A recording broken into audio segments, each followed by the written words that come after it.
Hi everyone, it's Sam, Studio Painter for Transatlantis Games, and we're back with the next part of our weekly series showing you how to get each Horus Heresy Legion painted ready for battle using our awesome Tooth & Coats paint range. This week we're painting the Relentless Death Guard. Let's get started. To start with, I prime the model a light colour, and then I use Vampire Fang as a base coat.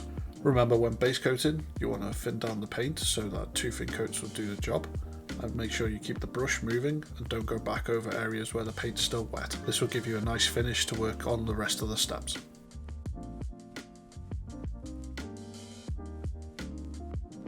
Once I was happy with the base coat, I used Doom Death Black to base coat the bolt gun and any areas where the soft joints are on his body armour.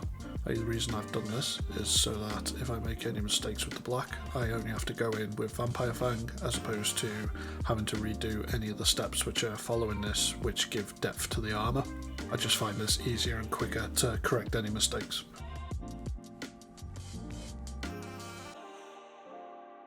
Once I'm done with the black and I've tidied up, I'm going to take Dragon Fang and I'm going to thin it down 3 parts water to 1 part paint into a glaze consistency and start to glaze it into the bottom of any armour panels, like under his arms, the bottom of his knee pads, the bottom of his shin guards, just to add some depth to the bone armour before we go ahead and add shade.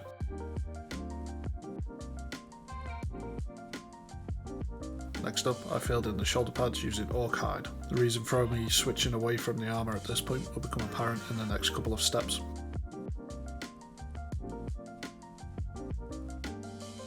With the green base coat done, I moved on to the brass areas, and for this I used Battle Axe Brass.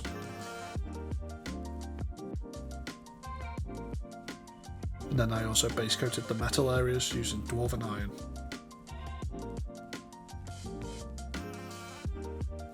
And now the reason for me chopping and changing between the different areas becomes apparent, as what we're going to do is we're going to use Battle Mud Wash, and we're going to wash the metals as well as the brass, and then we're going to recess shade the armour.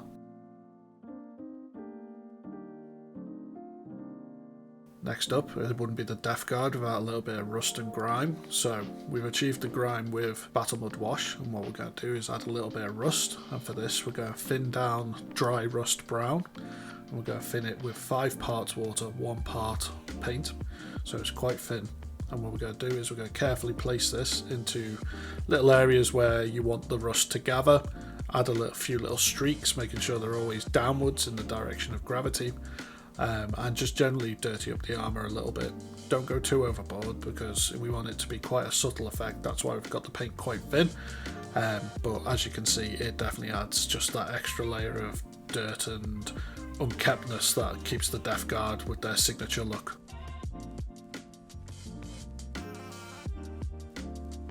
Once we're happy with the weathering on the armour, we're going to work on the lenses, and as usual with red lenses I'm going to start with Dread Red.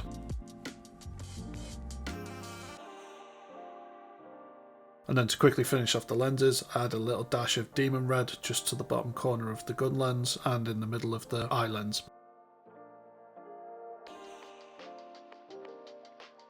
And finally we take Dungeonstone Grey and highlight the edges of the ribbon on his legs as well as the bolt gun casing.